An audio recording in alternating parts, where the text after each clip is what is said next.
Ya, jadi dosa dengan pahala sampai sekarang ini saya maaf, saya belum tahu bentuknya kayak apa yang namanya pahala, bentuknya seperti apa yang namanya dosa. Ya, belum tahu saya seperti apa. Wujudnya dosa itu kayak apa, pahala demikian juga. Jadi nggak bisa kita lihat, itu sangat gaib, ya. Hanya saja dampak daripada dosa dan pahala itu dirasakan, dirasakan. Ya, dampaknya orang yang banyak dosa, hidupnya resah gelisah, tidak ada ketenangan. Selalu dihantui rasa takut. Yang pertama dia takut mati. Yang pertama dia takut mati. Ya. Nah, kenapa? Karena dia mengingat dosanya, ingat kesalahannya. Ya, dia ingat dosa, ingat kesalahan. Kalau dia mati, maka dia mempunyai satu keyakinan, karena banyak dosa mesti dia akan mengalami sesuatu peristiwa yang tidak mengenakkan dia, sesuatu peristiwa yang menyusahkan dia. Nah, itu yang digambarkan oleh dia. Ya, nah itulah dampak namanya, dampaknya dosa itu. Ya, membuat hati tidak tenang, jiwa tidak tenang. Nah, begitu juga yang namanya pahala. Ya, pahala itu dampaknya adalah ketenangan jiwa. Itulah kenyataannya yang namanya pahala, tenangan jiwa. Sehingga dalam hidupnya ini tidak ada resah, tidak ada gelisah. Apapun peristiwa yang dihadapkan oleh Allah SWT pada dia, ya, tidak ada resah, tidak ada gelisah. Kalau kita mau lihat wujudnya nggak ada, ya. Oleh sebab itu, nah itu tadi. Oleh sebab itu kita berusaha sebelum kita dipanggil oleh Allah SWT, ya, tidak ada keresahan, tidak ada kegelisahan. Inna awliya Allah la khaufun alaihim wa lahum yahzanun. Sungguhnya para awliya Allah itu tidak ada resah dan tidak ada gelisah, tidak ada kekhawatiran, karena mereka memiliki ketenangan jiwa. Nah, jadi kita harus seperti itu juga. Ya, berusaha kita supaya tidak ada resah, tidak ada gelisah, tidak ada rasa takut menghadapi kematian, tidak ada rasa takut untuk menghadap Tuhan. Nah, ini yang kita usahakan. Ya, tapi menghadap Allah SWT itu usahakan suatu kegembiraan, bukan rasa takut, tapi kegembiraan, menunjukkan rasa kerinduan dengan Tuhan. Seperti itu. Udah ya, ya silakan. Sana dulu. Ya.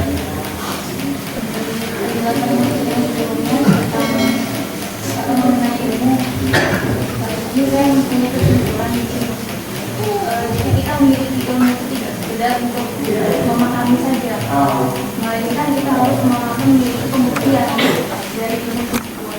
Nah, yang saya pertanyakan, saya dalam melakukan ibadah di sholat itu kan mempunyai ilmu tentang sholat itu.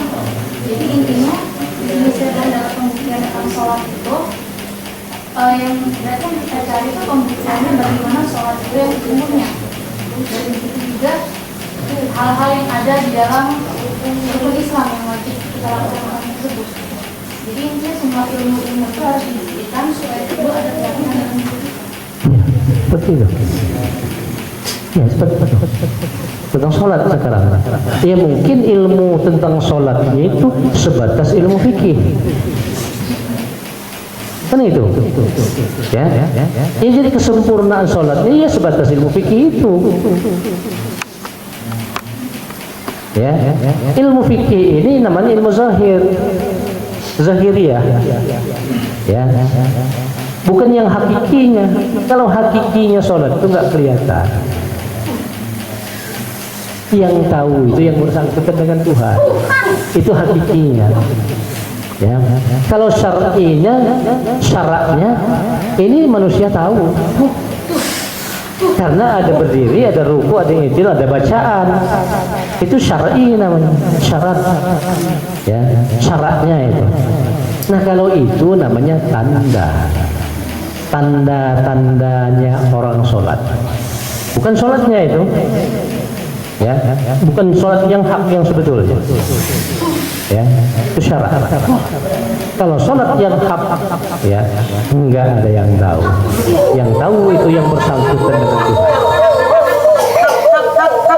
Nah, artinya, ya, kalau saya bicara seperti itu, belumlah sempurna pengetahuannya tentang sholat.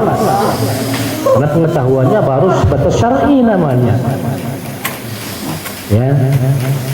Kalau mengenal dirimu, kau itu baru tahu dengan diri zahiriyahmu, belum tahu dengan diri batinmu. Ya, perlu diketahui diri jasad ini enggak ada jalan untuk kenal Tuhan. Ya, karena diri jasad ini kotoran dunia. Yang tahu dengan Tuhan itu adalah diri batin. Karena diri batinmu itu yang bersih, yang suci, yang bersih.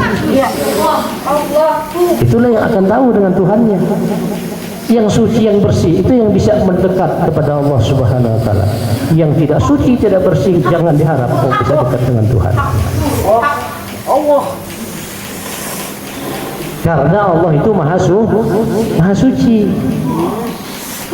Ya. Jangan ini. Kalau dunia itu kan dunia namanya. Dunia ini penuh kotoran. Ya, kotoran. Ya, berakhirnya dunia kita ya inilah dunia yang zahiriyah ini. Inilah berakhirnya di situ dia. Kembali ke asalnya. Ya. Itulah pelabuhan akhirnya. Beda dengan ruh. Ruh bukan dunia zahiriyah ini tempat dia berakhir, karena dia ada asal. Ya, ada asalnya. Tentu dia akan kembali ke asalnya. Nah, asalnya itu yang maha suci. Ya, tentunya kalau kita pulang harus suci, harus bersih. Tuhan nggak mau terima yang kotor.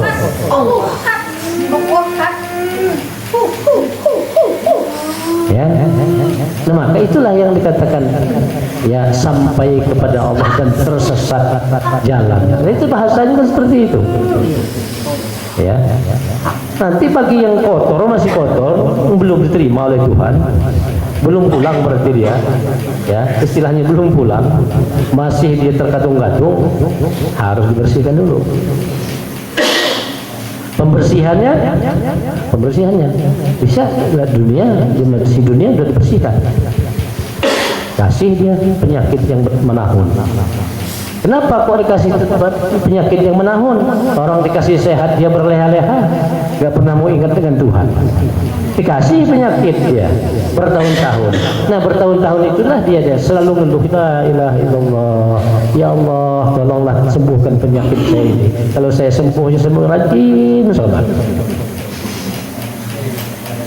Ya, selama dia mengingat Allah SWT itu, apa ganjarannya berikan Allah kepada manusia yang sangat ingat dengan Tuhan, kecuali diampuni dosanya. Nah, pembersihan berarti. Ya, sudah itu nanti sakaratul maut, siksa lagi oleh Tuhan. Ya, bersihkan lagi. Nanti dilanjutkan di alam barzakh, siksa lagi, dibersihkan lagi. Ya, dan itu alam kebangkitan. Sudah kiamat kubro nanti alam kebangkitan disiksa lagi. Ya, di alam ini alam apa namanya, alam barzakh, alam masyar, siksa lagi sampai masuk dalam mizan nanti. Dalam mizan pertimbangan amal, ternyata amal jahatnya lebih banyak, masuk lagi ke neraka, bersihkan lagi. Nah, kalau sudah bersih bulan baru diangkat. Ya. Nah, kita ini kan agama sudah diturunkan Tuhan. jangan terus nunggu dibersihkan, bersihkan sendiri. Jangan nunggu dibersihkan. Kalau kita ngebersihkan sendiri, kita di mana tempat kotorannya kita tahu, ngerti, karena kita yang pakai. Ya. Daripada dibersihkan orang. Kalau dibersihkan orang, yang membersihkannya itu enggak ngerasa apa-apa, tapi yang dibersihkan itu setengah mati, disikatnya dengan sikat kawat, habis bokong kita. Nah makanya jangan kita nunggu dibersihkan orang, harus membersihkan sendiri. Nah maka kata Rasulullah, tiap-tiap sesuatu ada alat pembersihnya. Untuk membersihkan jiwa, zikrullah, dengan zikir. Ya, harus dengan zikir di sini. Jangan terus kalau begitu harus la ilaha illallah. Bukan itu. Pengertian zikir sangat luas. Termasuk kita sholat itu namanya zikir. Ya, kalau orang sholat tidak ingat kepada Allah SWT, percuma. Ya. Sebab sholat itu sarana kita untuk mengingat Allah selain daripada kita mengerjakan ibadah yang lain.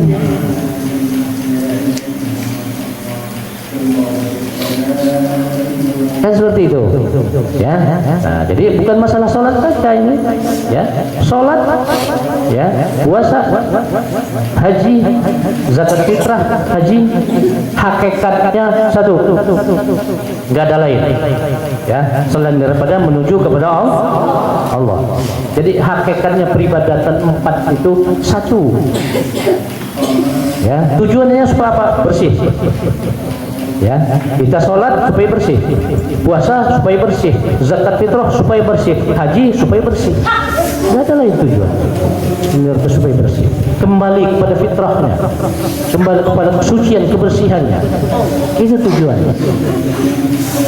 Ya, nah, supaya peribadatan kita, sholat, puasa, zakat fitrah, hajinya ini benar, betulkan dulu syahadatnya, pengakuan tentang Allah SWT itu dibenarkan dulu, supaya keempat peribadatan ini juga betul juga.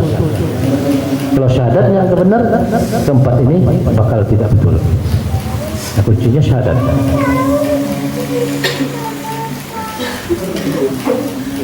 Ya, intinya syahadat.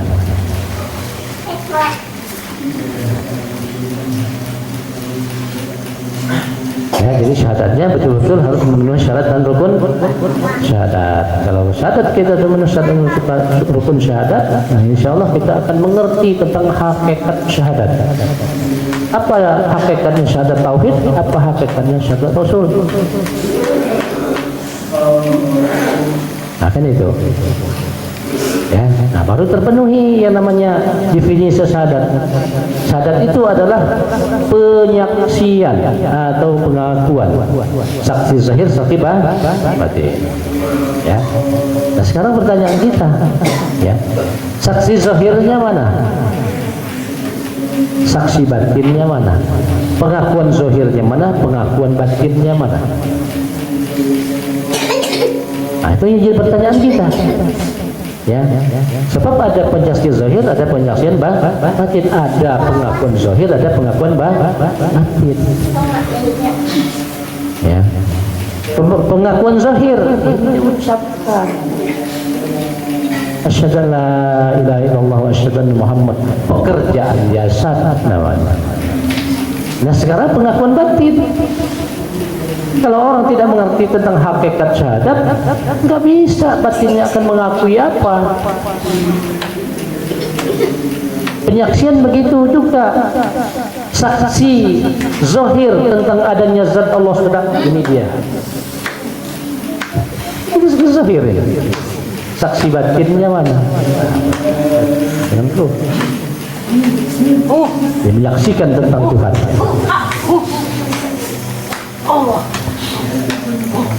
Kan gitu, ya. Ya ini kita ini sambil berjalan berarti, ya, sambil berjalan, ya, yang namanya untuk mencari kesempurnaan tadi berjalan dengan proses. Sudah ya. Ya, silakan.